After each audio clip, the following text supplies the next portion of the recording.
Hey, y'all. What's going on, everyone? You are tuned into Keeping It Real with Lila live on Hits 92.3. I am your host, Lila LaCherie, and today I'm here with my co-host. I am your co-host, Martise Peaches. I thought it was Auntie Peaches. It is Auntie Peaches. I'm just trying to get back. Y'all know how she do.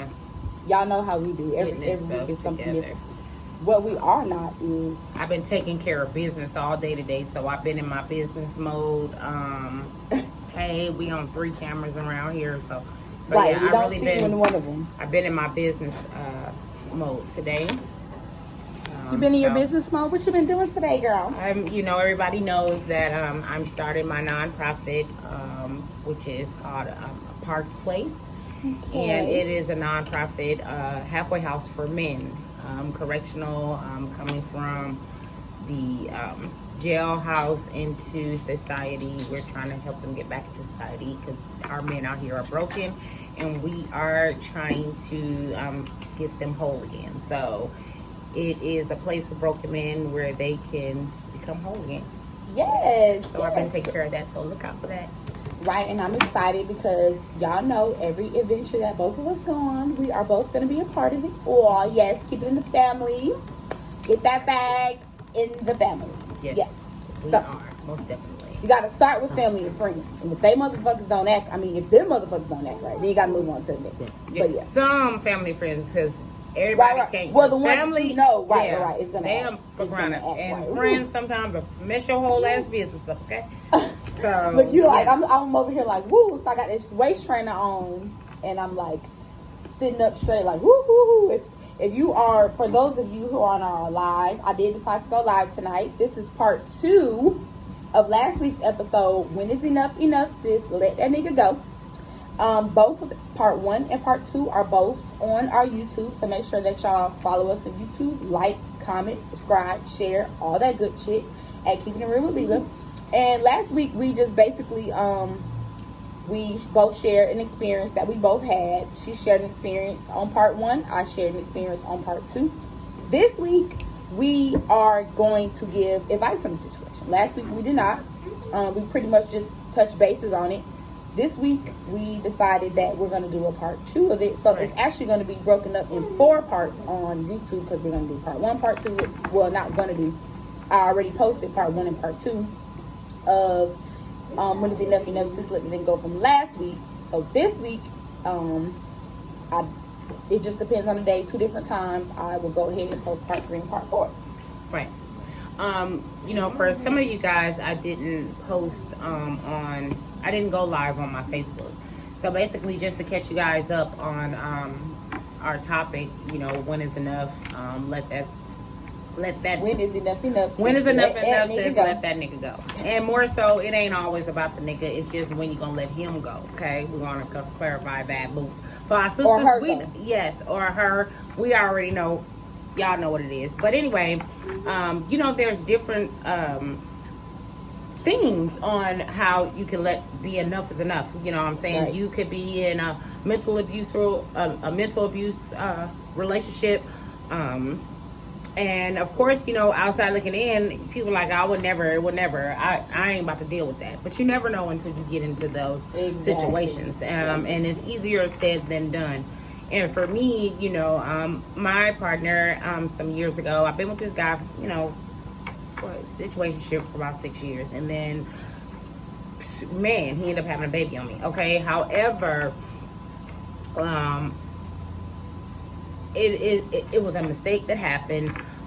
It was something that I wasn't dealing with it, you know what I mean? But sometimes in your life, when you look at certain situations, if it ain't broke on your home, you know what I'm saying, inside your home, why try to fix it? When I say financing, you have to listen to part 1 to hear to understand the part 2. Yeah, we broke it down, and it is posted on our Facebook, you broke it down the situation. We broke it down why she stayed. Why we stayed, why we do things. People don't understand why we do things. You have to be behind closed doors. You got to do what's best for you and yours. If it's a healthy situation, and you can kind of come from it, you can deal with it. Now, let me explain.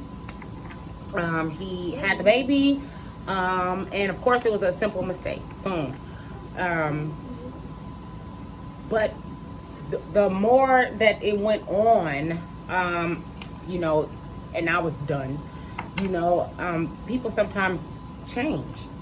Honestly, they do. And it's for the better, because sometimes people realize, you know, a certain mistake could definitely have you having a come to Jesus moment. Right, to the in point your where, relationship with your partner. And so things actually turned around 360. You understand what I'm saying? And when you get older in life, you know, you ain't trying to be out there. And I'm not saying settle, because sometimes it's just, hey, deuces, and right. mean But that what I think I do that on every freaking episode. You have to do what's best for you. You got to do what's best for you. And in my situation, him staying was in a way kind of best for me. It was my benefit. You know what I'm saying? And like we said, you have to watch the first parts in order to get the full story and understand what her position was. We both described what our position was. Now to this day, you know, we're everything's good. Boom, we're good. And that was some years ago. Way better. Yes, that was some years ago. Right. And then with my niece situation, it took some years. You get what I'm saying? Like, you know, it went from a postpartum. It went from, you know, because it's her postpartum. She had a baby.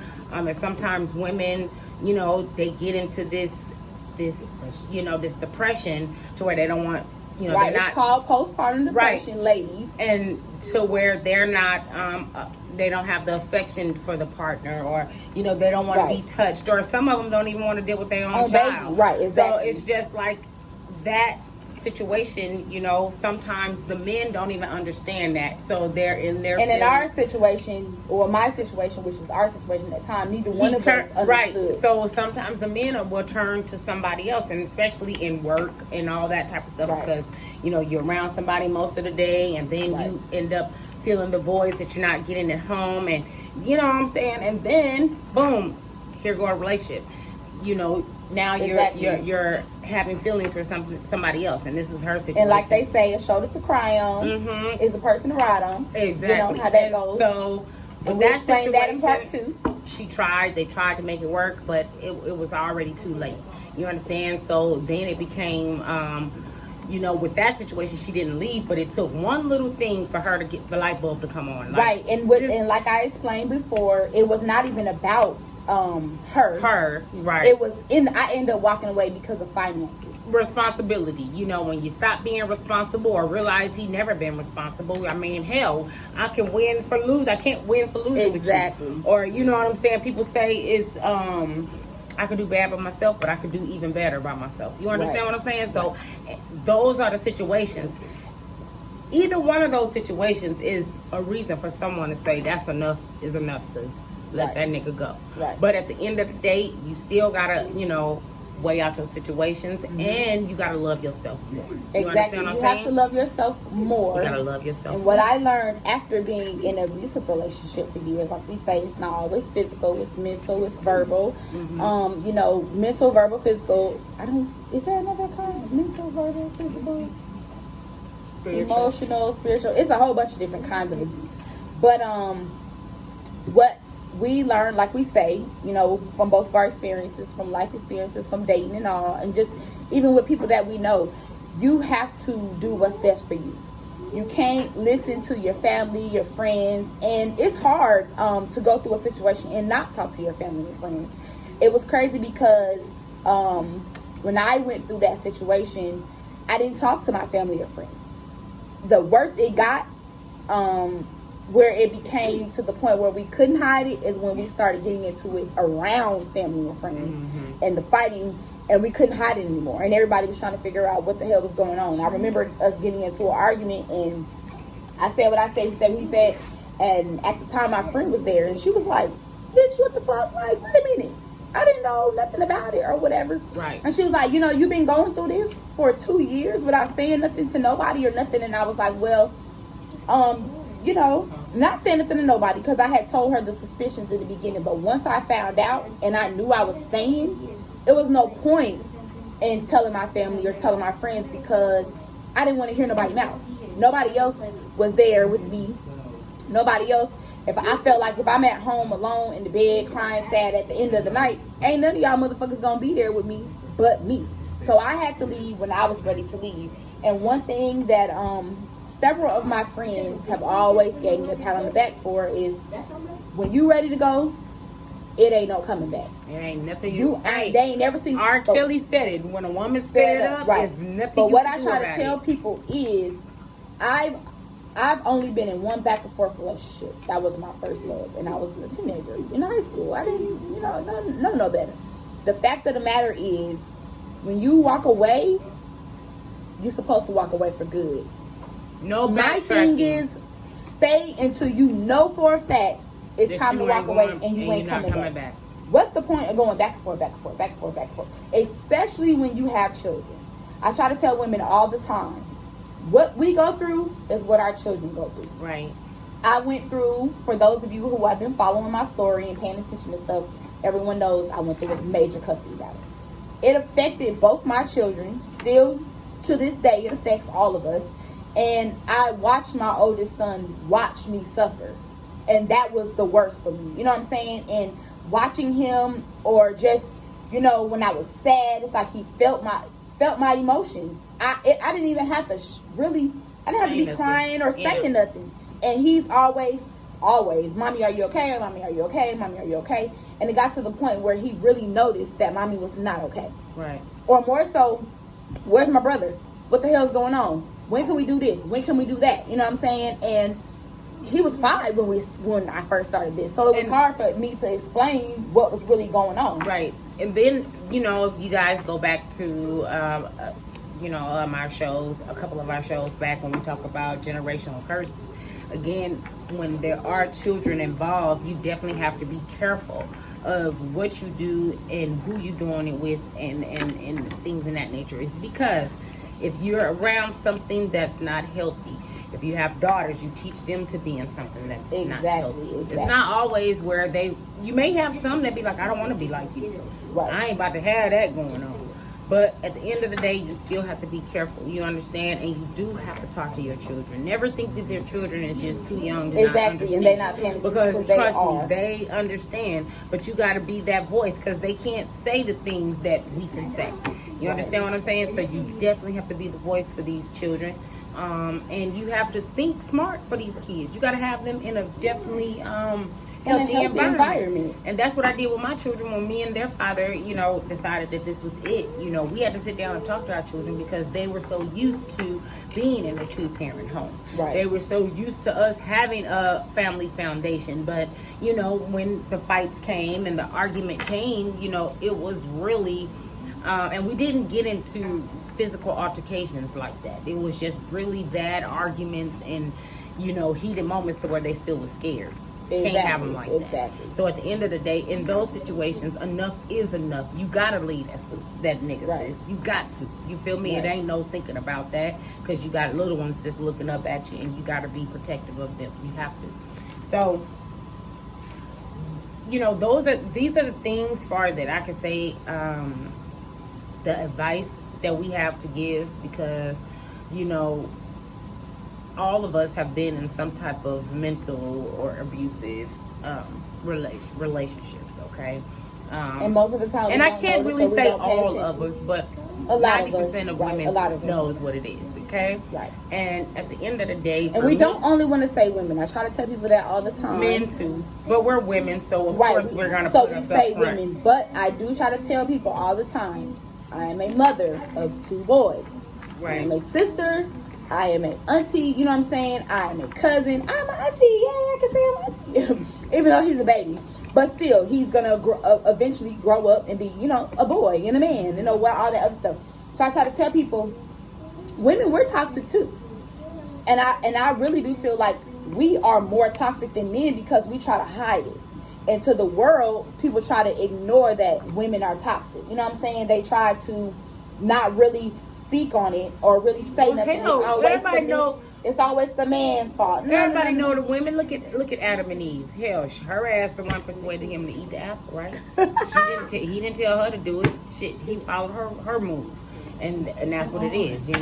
Mother it is the motherland. We Mother Nature, shit, she an asshole to us once a month. God damn it, I mean, we are the creator of a lot of foul play.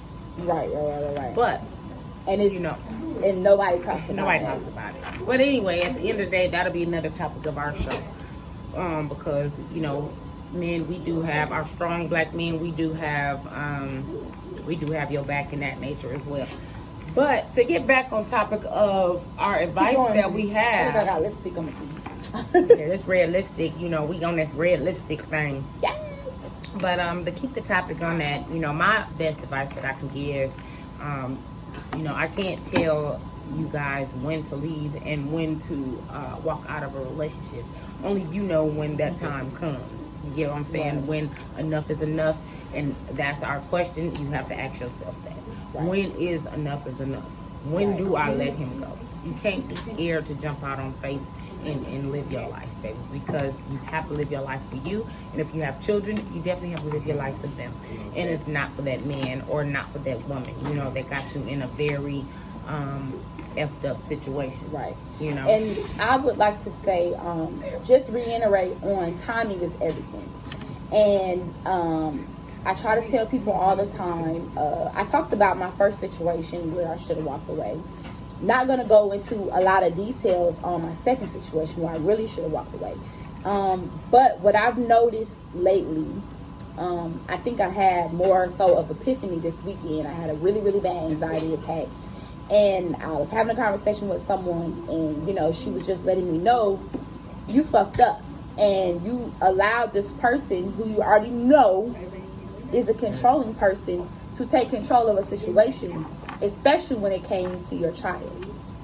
And like I tell people all the time, I'm very strong. If you know who I am as a person, for real, then you know that I'm a strong person. But this is where being a mother comes into play, and leaving a relationship comes into play. And like I say, I was going through an abusive relationship and never been through an abusive relationship before. This time around, it was different. Before, I was a lot stronger, and my financial situation was amazing. You know what I'm saying? So I went from that to being in my second situation where, like I tell people all the time, I remember the day that I got hit, and I called two of my close friends, and they were both like, pack your stuff up, I'm on the way to get you, da-da-da. And I'm like, okay, I'm finna go. And then as a couple hours went by, I was like, you know what, I can't. And I remember one of my friends, she was, beyond pissed, like, what the fuck you mean you can't go, and da-da-da-da-da, and you just got hit in the face, and blah, blah. And I'm just like, look, let me tell you something. I know that you're going to welcome me and my children with open home, with open arms. But at the end of the day, I look at it like this. My child is 5 months. My other child is with his father right now. I don't have a car, and I just had a baby, and I don't have a place to stay. And I'm the type of person, if anyone who knows me, I'm independent. I'm used to having my own, being able to do this, do that, do this. I had literally just started working a new job 2 weeks before this. So my situation was different, where I had to really sit back and for the first time really be an adult about a situation and plan to walk away. I had to financially get myself in a better place. I had to mentally get myself in a better place. And the fucked up part about the crazy situation is I planned for months. This happened in November. I did not leave until July. And when I left, I thought I was prepared, and I was in for a rude awakening. It was a whole nother situation that came about. So when I say do what's best for you, I really mean do what's best for you.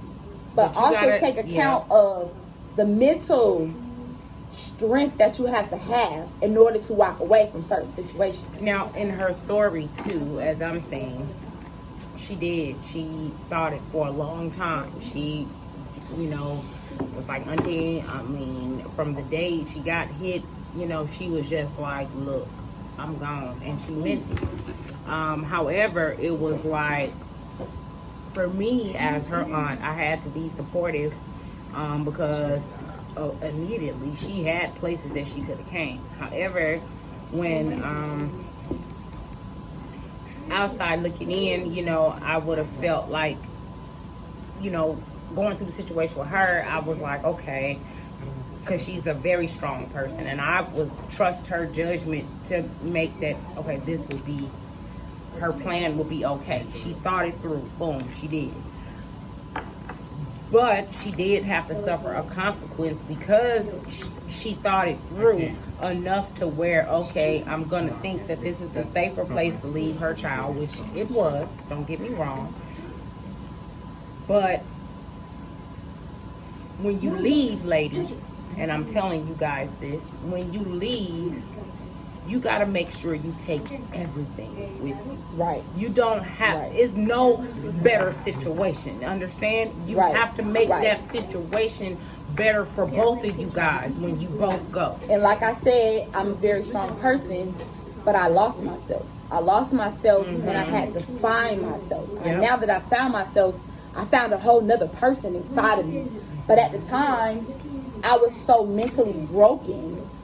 And I was scared. I was afraid. You know what I'm saying? And at the time, I'm not the mother who was ever going to be like, oh, I'm taking my son and I'm leaving and you ain't never going to see him again. So that's what fucked me up as well, because you do have reversed it. Yeah, you do have to take accountability and think about the things like, okay, if I leave and I have a child involved, is my child going to come around anymore? Am I going to let my child be in this situation? Because this is the child's other parent, you know what I'm saying? Right. That's what fucked me up, because in my mind, I never thought like, oh yeah, I'm taking them and I'm leaving. I'm dipping and I ain't never coming back. That wasn't the case. So that also fucked me up, because I could have left. I could have left in the middle of the night. I could have left when motherfucker was gone or whatever the case may be. But I never thought like, oh yeah, I'm leaving and I'm never coming back. And I was trying to not be selfish in a situation and end up getting fucked over. Right. Because I was thinking about my son in the long run, and when I feel like what all happened to come out, his father wasn't thinking about him. It was more so selfish. It was more tit for tat with her. Exactly. And that's it was why more I say so hurt me. You guys can't leave no ammo back when you decide to leave. You can't, because it will backfire with you in the end. Right. You understand what I'm saying? Because she's still fighting to this day. Even though the road is better, the journey is better, but you still gotta fight. You know, so at the end of the day, you know, this is how it goes. Look, I'm like, you understand what I'm saying? I still can hear. I don't know. Is this my? But it don't have to be. I still can hear. Now they can hear us too. Sorry, but guys. yeah, so we are actually going to go into our first break, and we're gonna let y'all listen to a song. And don't forget that I have a sponsor. I have a promo code. My sponsor is Shape X. Is it? Yeah, Shape LLX. I had to Shape LLX official. They are on my Instagram. I have tagged them. I have posted pictures. I have posted videos. So y'all make sure that y'all check that out.